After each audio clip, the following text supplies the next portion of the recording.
Welcome to the Second Reading Podcast from the University of Texas at Austin. The Republicans were in the Democratic Party because there was only one party. So I tell people on a regular basis, there is still a land of opportunity in America. It's called Texas. The problem is, these departures from the Constitution, they have become the norm. At what point must a female senator raise her hand or her voice to be recognized over the male colleagues in the room? And welcome back to the Second Reading Podcast. I'm Jim Henson, Director of the Texas Politics Project at the University of Texas at Austin. Happy to be joined today by Josh Blank, Research Director of the Texas Politics Project. Other than haggling over poll items, how are you this morning, Josh? I'm doing pretty okay. I'm fed, so it's okay. I'm fed. You know, there's nothing really that chorizo, potato, and egg tacos can't, just absorb. I'm fine. Yeah, exactly. In any number of ways. All right, so we should start off script already. Yeah, but great. As we came on the air today, the House leadership Speaker's office released the committee assignments for the House. You know, we got those about 45 minutes ago. I don't want to try to go out on a limb here, but at first cut, people that seemed aligned with the Speaker seem to have done pretty well. Yeah, not to be expected. If you follow these things, you'll notice. People can look at what changed and what didn't. Chairman Bonnen is still Chairman Bonnen of the Appropriations Committee. I think it would have been a really big surprise was that not the case. Right. A little bit of moving around of some of the other big committees. Todd Hunter moves from State Affairs to Calendars, where he has been before, I believe. State Affairs is taken over by Ken King. Mm-hmm. Brad Buckley's still chair of the Education Committee in the House, where there's obviously going to be a lot of action. Yeah. So, again, at first glance, I'm sure, people that have softer eyes than I do on this have looked at this and started pointing things out. And then there's some ththings that we've pointed out that we're not going to go over here right, yet. Exactly. And but we'll look at that more, and I'm sure that will come up again probably as soon as next week. Probably. When it's worth noting, we've kind of been, treading water, and it's kind of this, and it kind of brings us back to the setup for today. This is fair. No, we've been talking a lot about, what the polling we did in December talked about the agenda. The Senate, of course, is shot out like a ball out of a cannon. Right. Whatever. Typically the case under Dan Patrick. Yeah. Both institutional and political reasons for that. But, until, we really needed to get these committee assignments to go, okay, now we're really going. Well, and the thing is I think I'm just going to torture the analogy. You see the ball get shot out of the cannon. It's really easy to jump on the ball and say, where are we going?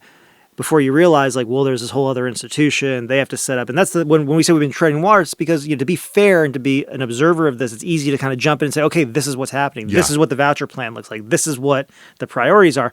But that's actually the political process playing out is these various actors and factions trying to make that the agenda. We have to let all the players, put the pieces on the board, see what happens, and then we can start to actually assess what's going to and then that tendency, proceed, the tendency to jump prematurely on that overinterpret, as you're saying, is exactly right. And also, it also underlines, where people have these institutional advantages at one moment or the next. That's right. And underlines, one of the many payoffs of Lieutenant Governor Patrick's ability to, solidify, to understate the case, his control over the Senate. Right.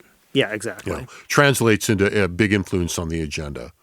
So, given all that, after we've, today I thought we'd have something of a big picture question day, and we'll see how that goes. Yeah. That can sometimes be great and sometimes less, but we'll see. We'll find out by the end. Yes, and we'll know in 45 minutes or a couple hours, whatever. And focus on a theme that has come up a lot, and that's the question of the nationalization of Texas politics. Yeah. And this feels like a good time to have this discussion in some ways, even though it's almost harder. Yeah, I think so. And in some ways we've been having that discussion in a lot of ways this morning, I think.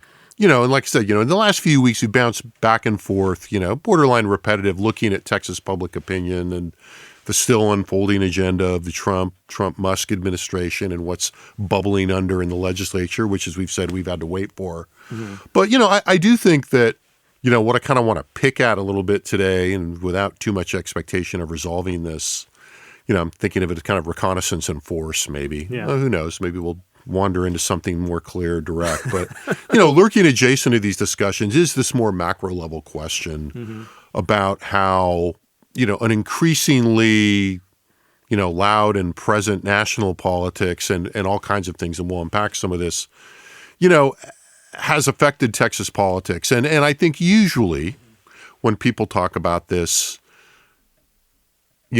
nobody thinks it's a good thing. Let's put it that way. It's never presented as a good thing, right? It's always either just a thing that somebody is observing or it's a bad thing. And we can talk about different examples of that.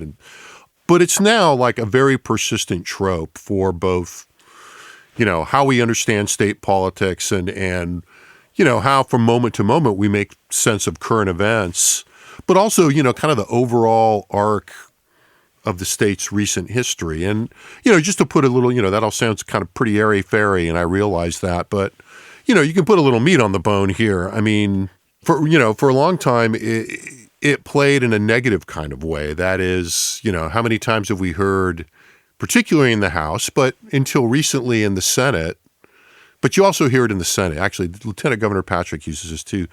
The comparison that, Texas, is not like the rest of the country. In our politics, we know how to get things done. We're not paralyzed like Washington, D.C. We're not so polarized. All of these things. And something just to throw out here. Yeah. There is no institution in society that gets lower approval ratings than the U.S. Congress. Right. And so it's easy enough to say, hey, we don't want to be like them. And pretty easy foil. Yeah. Not only do we not want to be like them, we're not. Right. Okay. And yet. Yeah. And yet.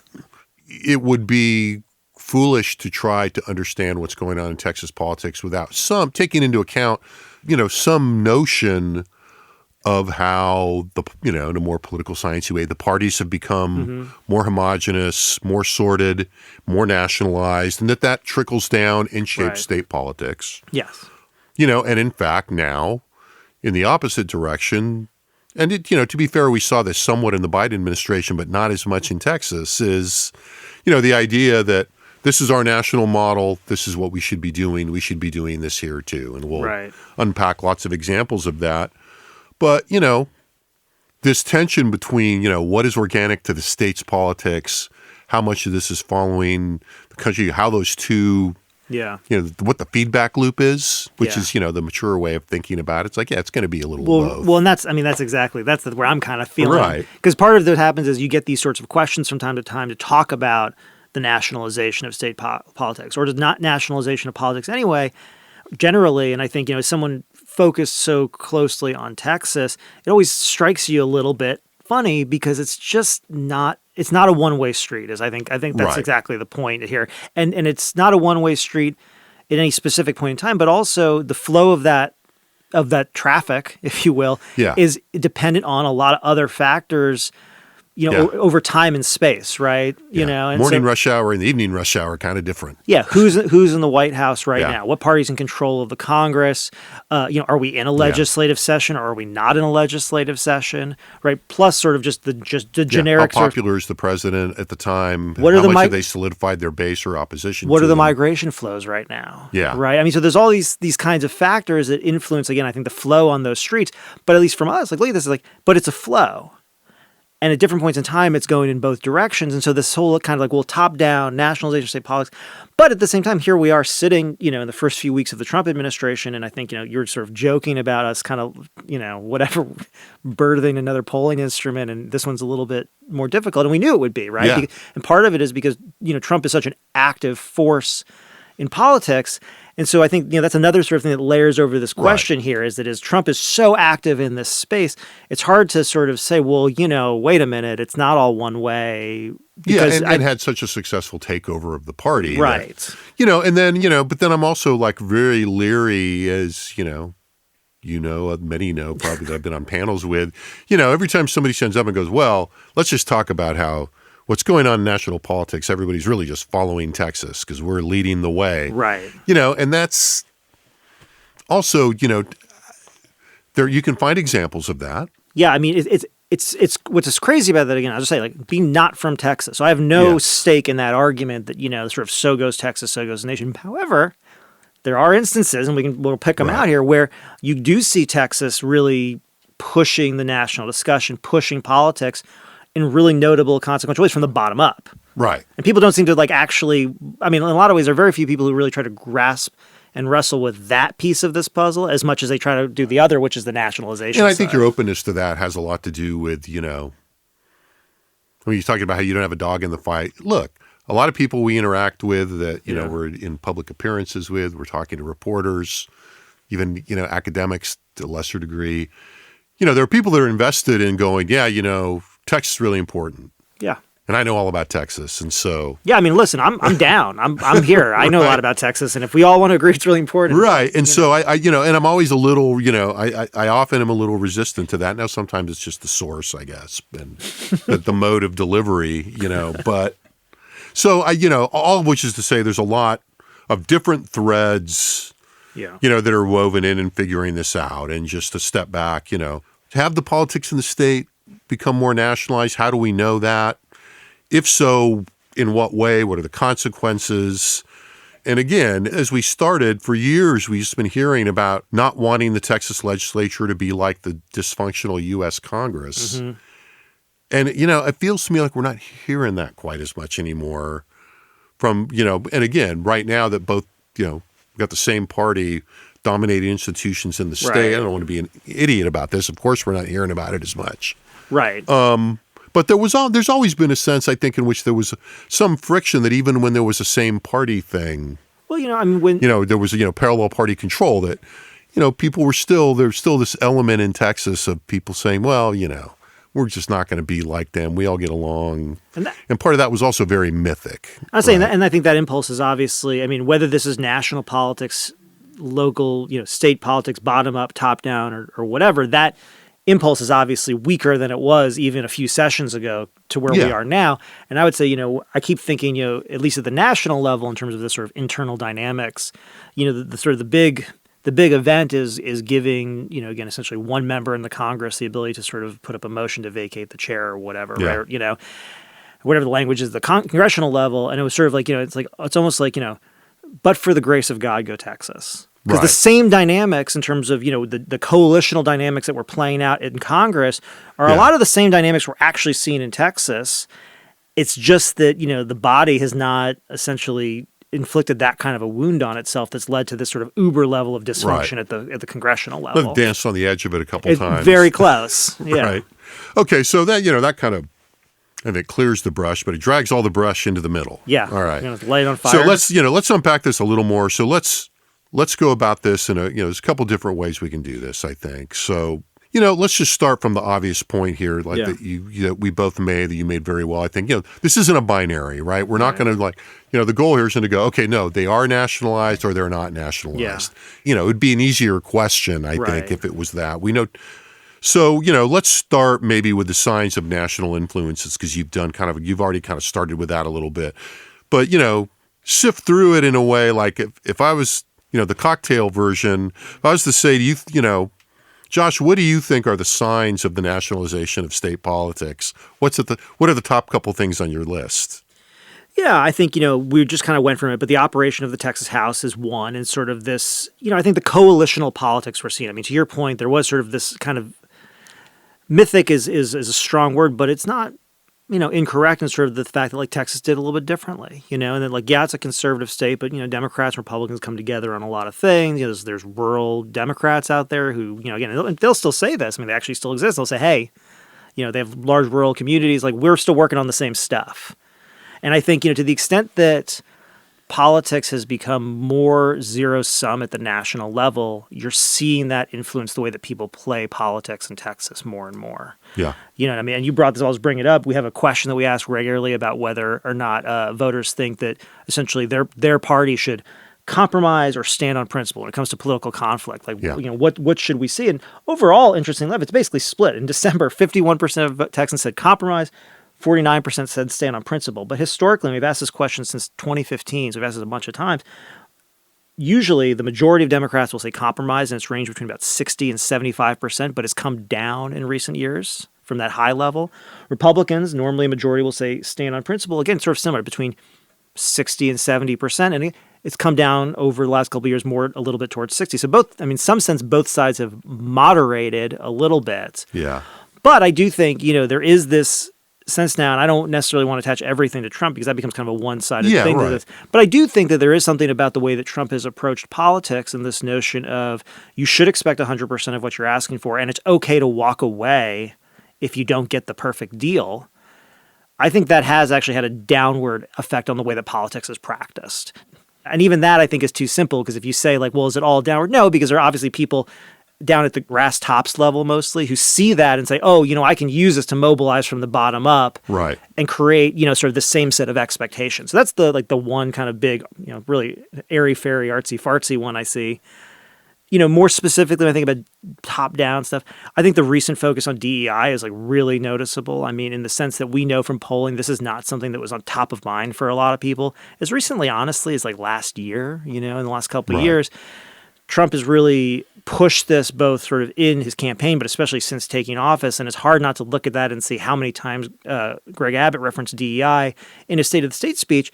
You'd almost be forgiven for wondering if Texas was like California. There's so many DEI policies going on, in all these state institutions and stuff. Texas is this, really progressive. Drowning in DEI. We're just drowning in DEI here. And it's okay, but, I can see that. I think the whole focus that we're seeing in Texas now on government efficiency is really interesting. Again, this is a low taxes, low services state that Republicans have been in charge of for the last 20 years. It'd be shocking if they can find a lot of waste, fraud, and abuse to extract from the Texas system, but that's clearly a reflection of trying to mirror this sort of national, discussion, even though even that, I think, again, that's something that's been around. Well, as I recall, they were sort of ordered to do so. Yeah, and that's also been around. You could say this is not a new Republican priority, right? I mean, this has existed for decades. It's and decades. New, I think it's a new vehicle and umbrella concept. Right. Right, which I think, we were, talking about putting a poll together, which, we've had to grapple with. Right. I mean, the degree to which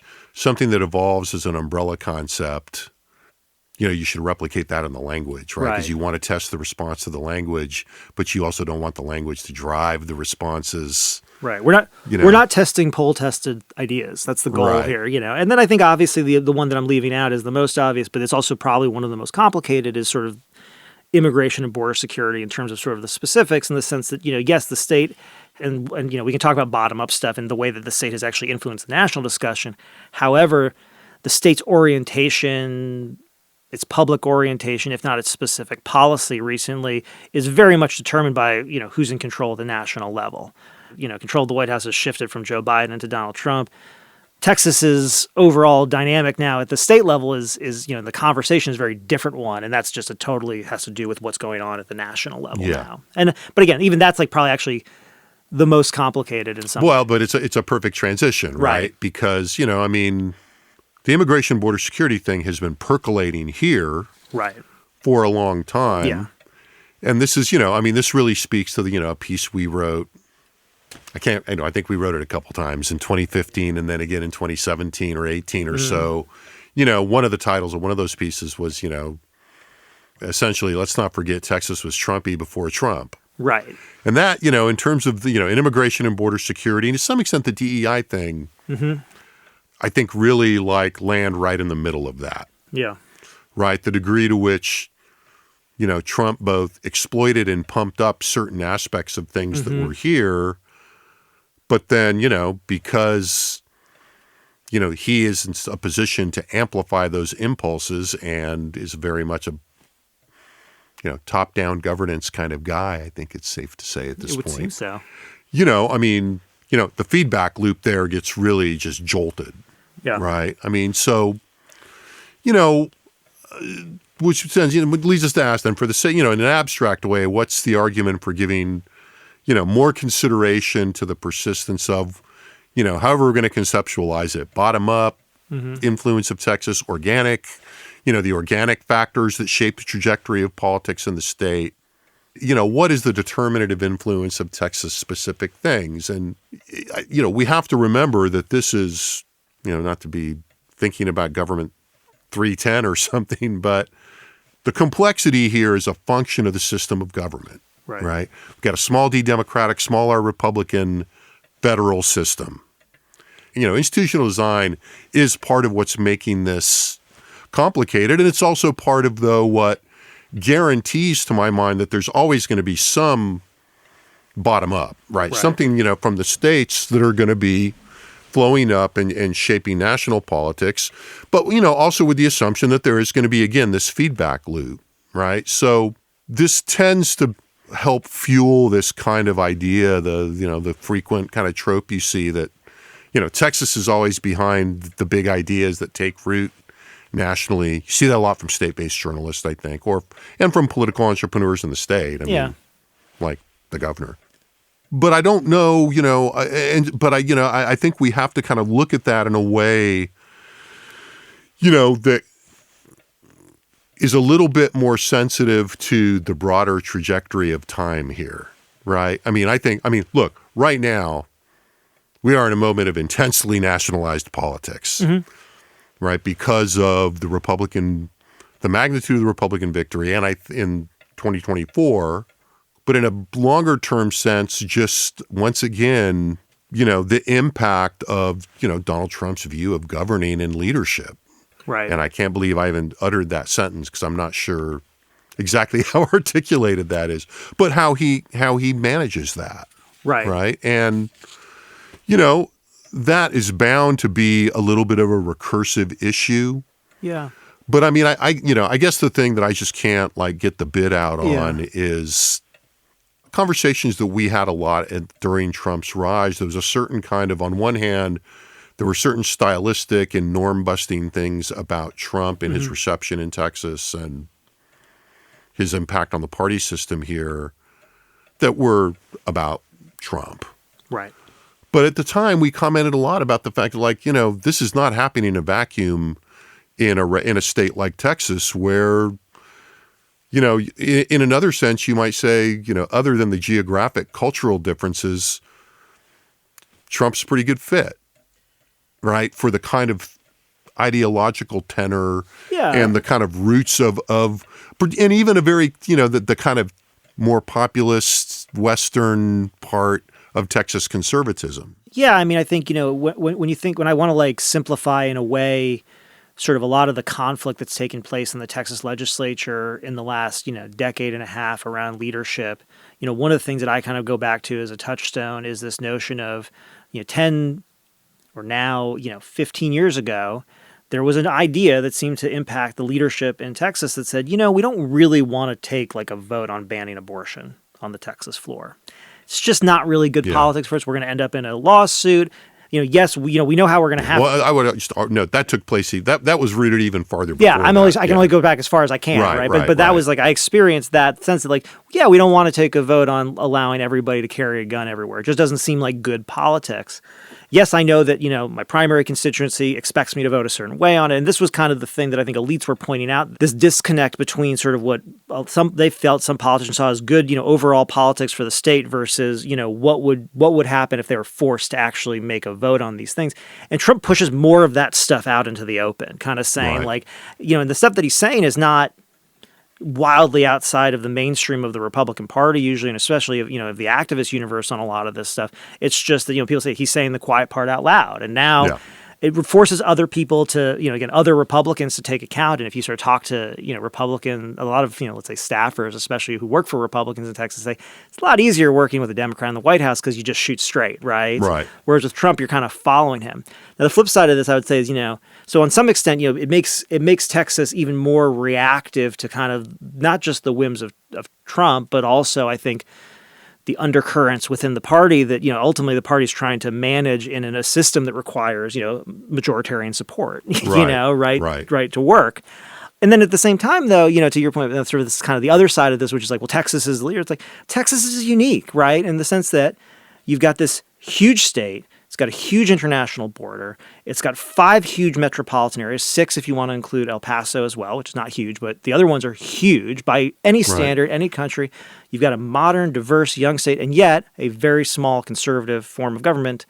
So naturally, this is something we also say to reporters a lot. Texas is part of the United States. And so these conversations, these currents that are going on at the national level are certainly going to impact Texas. But also this is why Texas can be a leader in some of these things too, because in some ways, Texas is dealing with everything that everybody else is dealing with, but like a little bit more or a lot more of it. Right. And there's this laboratories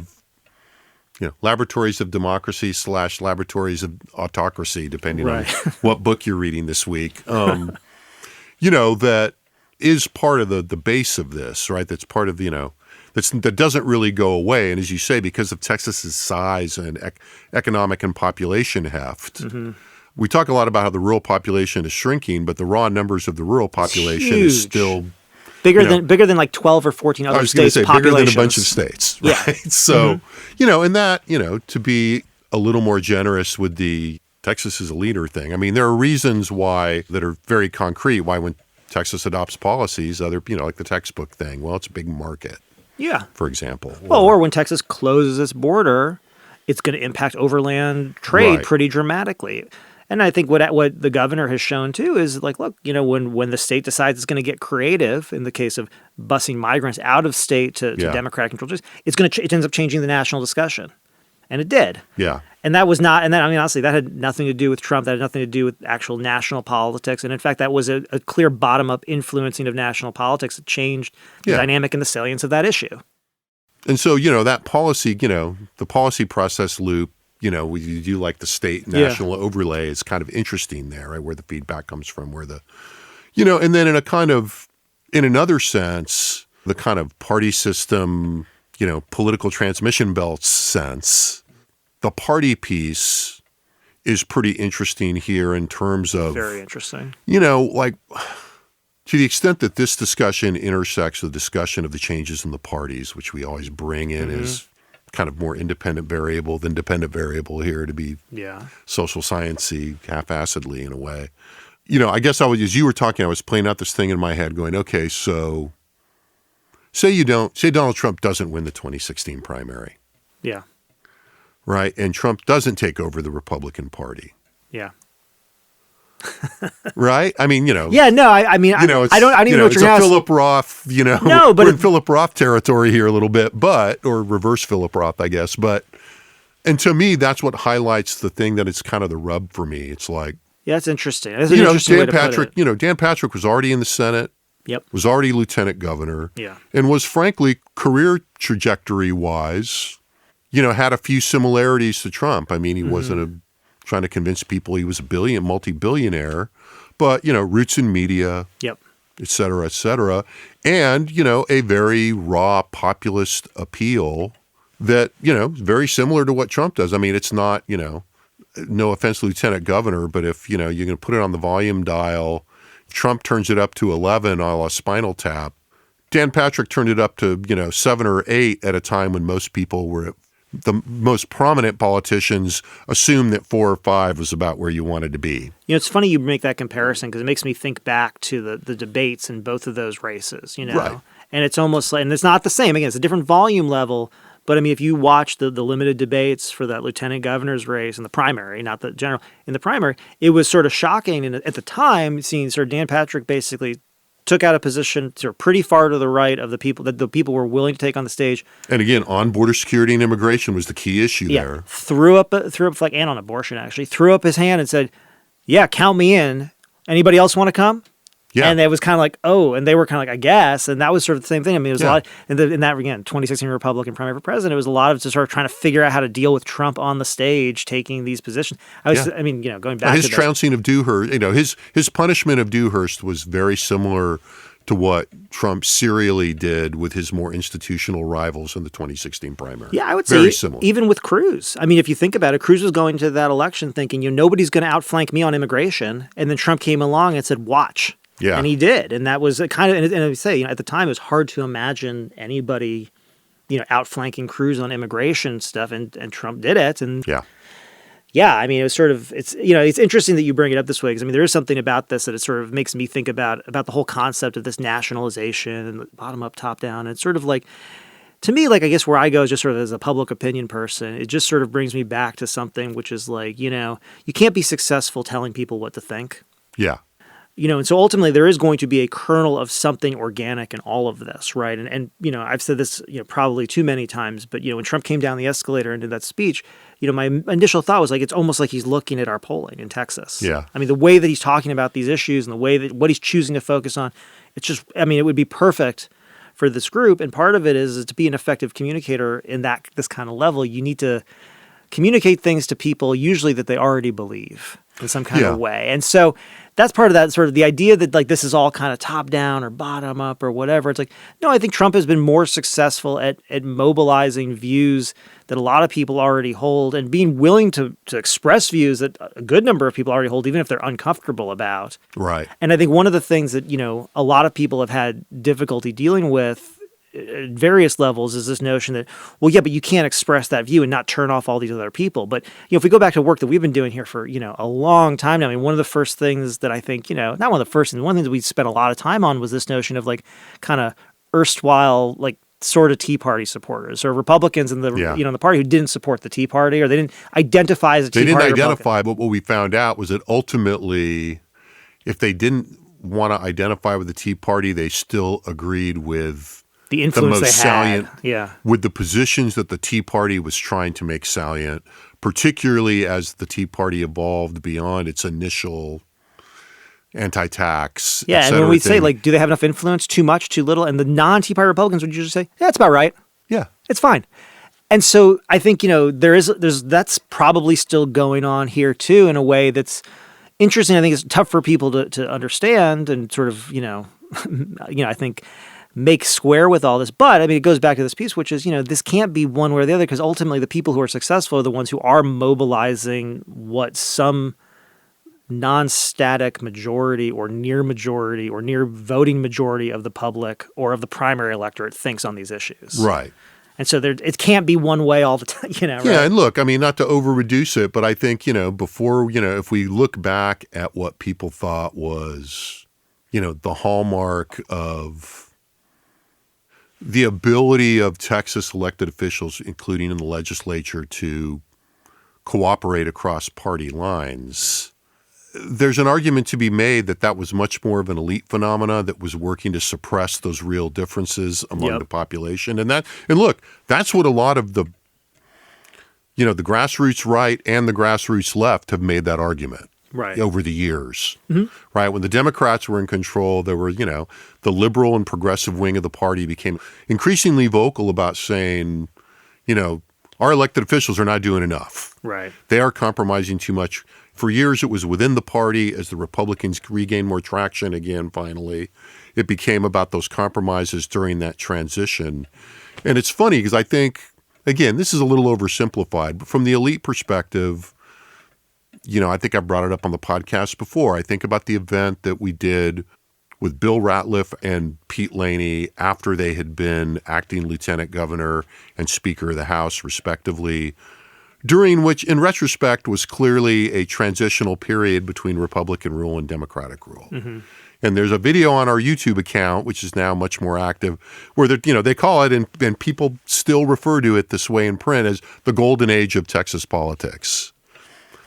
But, one could look at that in a different way and say, sure, however you think about that, that was the period of, what you're talking about, protecting members from controversial votes on these, these kinds of issues. But the thing to remember is, we think of that now as kind of protecting Republican members from going too far.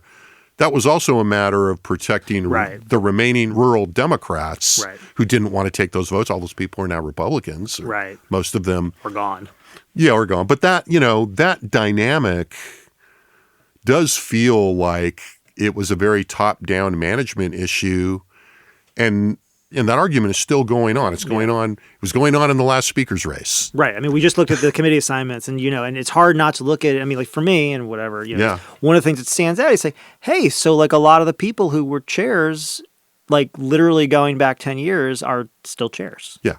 Which tells you something about, control and power. Right. And elites, and what the dynamic is there. And I think that, I guess the point I'm trying to make is if you look at that in terms of what public opinion is and elections are telling us about where we started, the increasing kind of ideological homogeneity of the two parties as more clearly defined, ideologically driven parties of a certain, a left party and a right party, rather than a coalition party trying to bring those areas in and hug the middle. Right. But I think, there was some demand brewing for that in factions of the party that institutions were working to diffuse. And and we're hearing the arguments now, whether that was good Right. or whether it was bad. Yeah. But that was a very state level dynamic that is now being, fueled and kind of reconfigured, by these powerful national forces. And we've kind of, at some point we need to kind of think about how to put these in buckets. Yeah, but, I mean, there's a normative thing around that's really interesting. And I'd also say, part of the, again, where the national, where the Congress has gone in response to this and where Texas has gone in response to this are not necessarily the same places at this point. But what's interesting to note is that, whereas the Congress has sort of become, let's say, more responsive to, let's say, democratic impulses, whatever you want to call it, right? Small d democratic impulses, popular demands. That's led to a certain amount of just, essentially dysfunction and sort of, inability to operate. Right. And what's interesting now in the moment we're in right now, and just to sort of, maybe this gets us to an end point in some ways, is watching Donald Trump come in and say, okay, well, you guys can't do this, but you know what? I'm going to do everything I can and we'll see what happens. Yeah, I'm just going to drive this and you guys stop me. And so it's going to be interesting is to see, in some ways, it's one, what does this legislative session look like? So let's just set that aside because that's a big if condition here. But, I wonder what are the lessons for Abbott from this? Yeah. I will note it's interesting, we did see, I've kind of been a hobby horse of mine, but there was a campaign finance bill filed by a Republican in the Senate. Pretty interesting, there's stuff, there's stuff that could be floating around out there, but it's sort of interesting to see, again, top down, bottom up, how that plays out, because it's not like Abbott hasn't been accumulating power since he took office as we would have expected him to do. So that we can't say, well, this is Trump because. Well, but to close that out, I think I will go back to the legislature though, and not so much. It's about the anticipation of this session, but also, it wasn't that long ago, say the fall of 2023, when everybody was kind of looking at us going into multiple special sessions, Paxton being impeached. At least in the earlier of those sessions, the legislature having passed a lot of stuff, but having a lot of difficulty with what were going to be two signature issues, property tax reform and vouchers.